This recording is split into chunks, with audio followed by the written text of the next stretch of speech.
देखिए, अगर आप महिला अभ्यर्थी हैं और शिक्षक बनना चाहती हैं, मतलब टीचर बनना चाहती हैं, वो भी परमानेंट बेसिस पर गवर्नमेंट टीचर बनना चाहती हैं, तो राजस्थान से अच्छी जगह आपको नहीं मिलेगी, क्योंकि ये एक ऐसा स्टेट है जहाँ पर अगर आप किसी और स्टेट की भी, सपोज दैट उत्तर प्रदेश से, बिहार से या कहीं और से भी आप यहाँ पर जाकर अप्लाई करते हैं, तब भी आप अगर महिला अभ्यर्थी हैं तो आपको स्पेशल रिजर्वेशन मिलता है। उसके बारे में हम पूरी आपको डिटेल बताएंगे, कितनी वैकेंसी है। तो देखिए, वैकेंसी यहाँ पर बम्पर वैकेंसी निकली हैं। जी हाँ, बम्पर वैकेंसी निकली हैं। ऑफिशियल नोटिफिकेशन से सारी डिटेल आपको समझाने वाले हैं और सब कुछ आपको बताएंगे विस्तार से। लेकिन आगे बढ़ने से पहले अभी तक आपने हमारा ये चैनल रोजगार update with Adil Khan subscribe नहीं किया है तो इसे सब्सक्राइब कर दें, क्योंकि सबसे ऑथेंटिक इन्फॉर्मेशन आपको यहाँ से मिलती रहती है। चलिए, जो मैंने आरक्षण की बात की थी वो उसके बारे में थोड़ा सा हम जान लेते हैं। अगर आप सपोज दैट उत्तर प्रदेश से हैं या बिहार से हैं या किसी हरियाणा से हैं, किसी भी अदर स्टेट से हैं इंस्टेड ऑफ राजस्थान, मतलब राजस्थान के अलावा, तो आपको उस केस में भी, महिला अभ्यर्थी की बात कर रहा हूं मैं, उस केस में भी आपको 5 ईयर का एज रिलैक्सेशन मिलेगा।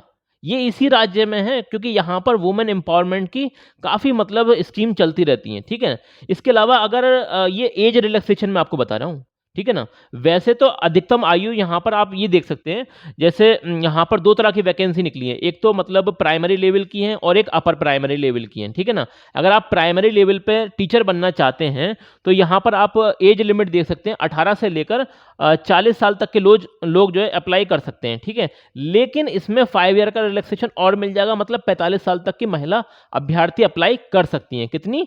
45। यहाँ पर 45 साल तक की महिला अभ्यर्थी अप्लाई कर सकती हैं। लेकिन अगर वो राजस्थान की हैं तो उन्हें और भी ज़्यादा यहाँ पर ये बोल रखा है इन्होंने, अगर वो राजस्थान की मूल निवासी हैं तो चाहे वो कमज़ोर वर्ग मतलब पिछड़े वर्ग में हो या अन्य पिछड़ा वर्ग जो हो या अति पिछड़ा वर्ग या अनुसूचित जनजाति वगैरह में हो, तो उन्हें 10 साल का, लगभग 10 साल का यहाँ पर एज रिलैक्सेशन मिलेगा। ओके, तो काफ़ी अच्छी अपॉर्चुनिटी है, बम्पर वैकेंसी है। हम पूरी डिटेल आपको ऑफिशियल नोटिफिकेशन के, ये मैंने स्क्रीनशॉट ले रखे हैं, उसी से मैं आपको बता रहा हूँ। अगर हम बात करें 6 टू मतलब 8th जो वैकेंसी है, मतलब अपर प्राइमरी लेवल की, तो उसमें संस्कृत में वैकेंसी है, हिंदी में है, इंग्लिश में है और सामाजिक विज्ञान में है और गणित में है। कितनी कितनी वैकेंसी है? तो संस्कृत की वैकेंसी आप यहाँ पर चेक कर सकते हैं। यहाँ पर गैर अनुसूचित क्षेत्र मतलब जनजाति में यहाँ पर 319 वैकेंसी हैं और अनुसूचित क्षेत्र में आप यहाँ देख सकते हैं 70 वैकेंसी हैं। इसी तरीके से हिंदी की वैकेंसी दे रखी है, ये टोटल हिंदी की वैकेंसी दे रखी है। और इसी तरीके से यहाँ पर और भी वैकेंसी आप देख सकते हैं, इंग्लिश की वैकेंसी यहाँ पर आप देख सकते हैं। गैर अनुसूचित क्षेत्र के अंदर 202 वैकेंसी हैं और अनुसूचित क्षेत्र के अंदर 19 वैकेंसी हैं। वहीं पर सामाजिक विज्ञान के अंदर आप टोटल वैकेंसी ये चेक कर सकते हैं, जिसमें कि यहाँ पर जनरल कैटेगरी में आप यहाँ पर देख सकते हैं 272 वैकेंसी हैं और इसके अलावा जो बचते हैं अनुसूचित क्षेत्र वगैरह, उसमें 24 वैकेंसी हैं। गणित में भी अच्छी खासी वैकेंसी है यहाँ पर। और आई थिंक अगर हम सब्जेक्ट वाइज बात करें तो सबसे ज़्यादा जो वैकेंसी है वो मैथमेटिक्स के अंदर वैकेंसी है, ठीक है ना। यहाँ पर 1000 से भी ज़्यादा वैकेंसी है, यहाँ पर आप क्लियरली पढ़ सकते हैं। 970 तो यही हो गई जनरल कैटेगरी वाली, और इसके अलावा यहाँ पर अनुसूचित क्षेत्र मतलब रिजर्व कैटेगरी वालों की 73 वैकेंसी ये हैं। तो टोटल मिलाकर 6 से लेकर 8th तक जो क्लासेस हैं उसमें आपको पढ़ाना रहेगा, जिसमें वैकेंसी हैं टोटल मिलाकर यहाँ पर आपकी 2123 वैकेंसी, ठीक है ना। तो ये तो हो गई कौन सी? 6th क्लास से लेकर 8th क्लास वाली वैकेंसी। अच्छा, एक बात हम आगे बात करते हैं कि यहाँ पर जो वैकेंसी निकली है वो एक और वैकेंसी निकली है, प्राइमरी वैकेंसी।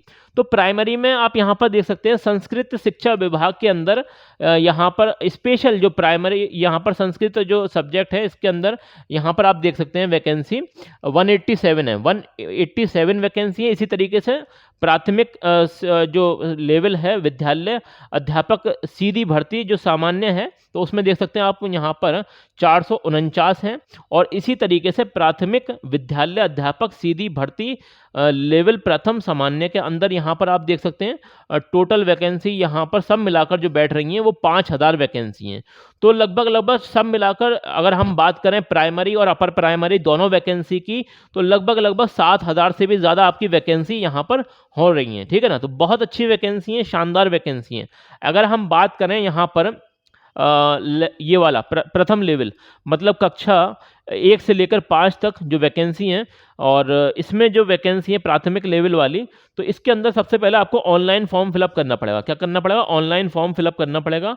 और अगर हम बात करें यहाँ पर, अगर आप जैसे एलिजिबिलिटी की बात करें यहाँ पर, तो देखिए प्राथमिक विद्यालय अध्यापक बनने के लिए अगर आप संस्कृत का बनना चाहते हैं तो उसके बारे में यहाँ पर दे रखा है।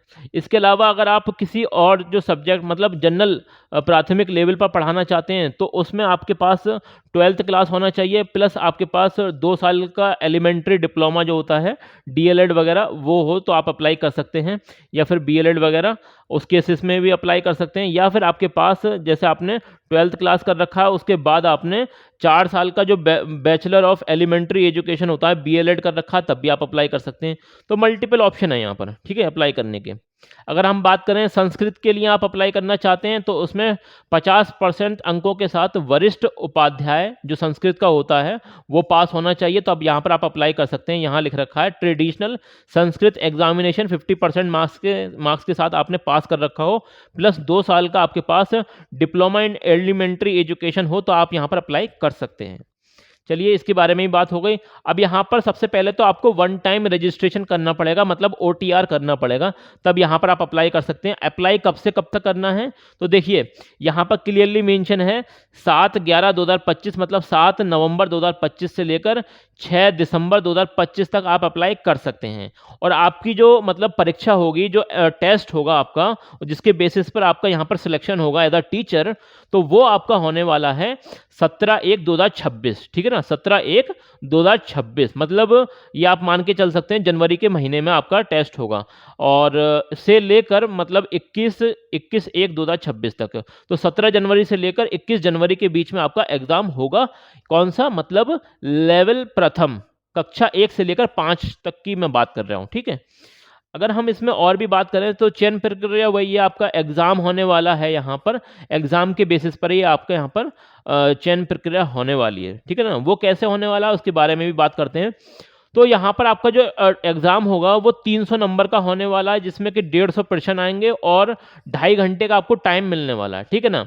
और यहाँ पर मल्टीपल चॉइस क्वेश्चन आने वाले हैं, और 1/3 आपका जो है यहाँ पर नेगेटिव मार्किंग भी रखा गया है, ठीक है ना, ये भी इंपॉर्टेंट बात है। अगर हम बात करें यहाँ पर लेवल 2 की, जो कि कक्षा 6 से लेकर 8 तक की भर्ती है, और ये अपर प्राइमरी लेवल आप कह सकते हैं, उच्च प्राथमिक विद्यालय अध्यापक, तो इसमें भी आपकी सारी डिटेल मैं आपको बताने वाला हूँ। अगर हम बात करें दोनों ही जो फॉर्म है, तो अगर आप जनरल कैटेगरी वाले हैं तो आपको 600 रुपये की यहाँ पर फीस देनी पड़ेगी। अगर आप किसी और रिजर्व कैटेगरी से आते हैं तो 400 रुपये की यहाँ पर फीस है। अगर आप किसी और स्टेट के रहने वाले हैं, सपोज दैट उत्तर प्रदेश या हरियाणा या बिहार, तो आप उस केसेस में यहाँ पर यूआर कैटेगरी में ही अप्लाई करेंगे, मतलब जनरल कैटेगरी में ही आप अप्लाई करेंगे, ठीक है ना। लेकिन मैंने आपको ये बताया था कि अगर महिला अभ्यर्थी हैं तो उन्हें 5% का रिलैक्सेशन मिलेगा, अगर वो दूसरे स्टेट की भी है तब भी, ठीक है ना। तो ये इंपॉर्टेंट पॉइंट है। अगर हम बात करें, अगर आप क्लास 6 से लेकर 8 तक पढ़ाना चाहते हैं और अगर आप संस्कृत पढ़ाना चाहते हैं तो उसमें क्या मतलब एलिजिबिलिटी है, तो उसके बारे में बात कर लेते हैं। देखिए, शास्त्रीय या फिर इक्विवेलेंट ट्रेडिशनल संस्कृत एग्जामिनेशन आपने पास कर रखा हो, और 2 साल का यहाँ पर आपने डिप्लोमा इन एलिमेंट्री एजुकेशन कर रखा, तो भी आप पढ़ा सकते हैं यहाँ पर। इसके अलावा अगर आपने और भी ऑप्शन है यहाँ पर, वरिष्ठ उपाध्याय और its equivalent traditional Sanskrit examination पास कर रखा है 50% के साथ, और 4 साल का आपने शास्त्रीय शिक्षा BA BEd कर रखा है, तो भी आप अप्लाई कर सकते हैं। और ये जितनी भी वैकेंसी है, इन सब वैकेंसी में must have passed the Rajasthan eligibility examination for teacher, मतलब रीट का एग्जाम आपका पास होना मैंडेटरी है, उसके बगैर आप यहाँ पर अप्लाई नहीं कर सकते। अगर हम बात करें क्लास 6 से लेकर 8 तक जो ये वाले विषय हैं, जैसे सामाजिक विज्ञान हो गया, अंग्रेजी हो गया, गणित हो गया, ये सब हो गए सब्जेक्ट, तो भाई इसमें अप्लाई करने के लिए आपके पास जैसे आपने ग्रेजुएशन कर रखा है और 2 साल का आपके पास एलिमेंट्री डिप्लोमा है, तो भी आप अप्लाई कर सकते हैं। ग्रेजुएशन कर रखा है और 45% हैं, 1 साल का आपके पास बैचलर ऑफ एजुकेशन BEd कर रखा है, तो भी आप अप्लाई कर सकते हैं। सीनियर सेकेंडरी आपने मतलब 12th क्लास कर रखी है 50% के साथ, और 4 साल का आपने bachelor in elementary education BElEd कर रखा है, तब भी आप अप्लाई कर सकते हैं। तो मल्टीपल ऑप्शन है यहाँ पर, ठीक है ना। ऑप्शन की कमी नहीं है, ये सारे ऑप्शन है, इनका स्क्रीनशॉट ले लें और देख लेना, ठीक है ना। अगर हम बात करें कब से कब तक अप्लाई करना है, तो वही अप्लाई करने की डेट वही है 7/11/2025 से लेकर 6/12/2025 तक आप अप्लाई कर सकते हैं। एग्जाम आपका वही होने वाला है जनवरी के महीने में, ठीक है ना। जनवरी के महीने में आपका एक सिंगल एग्जाम होगा, उसी के बेसिस पर आपका यहाँ पर सिलेक्शन होने वाला है, ठीक है ना। ये सारी चीज़ें वही हैं। देखिए दोनों ही मतलब चाहे प्राइमरी का पेपर हो या फिर अपर प्राइमरी का, तीनों दोनों के अंदर ही मतलब 300 नंबर का आपका पेपर आने वाला है, जिसमें कि 150 क्वेश्चन होने वाले हैं। कितने होने वाले हैं? 150 क्वेश्चन, और 2.5 घंटे का टाइम दोनों में सेम है, ठीक है ना। नेगेटिव मार्किंग है 1/3 की, मतलब 1/3 की यहाँ पर नेगेटिव मार्किंग भी है, ओके।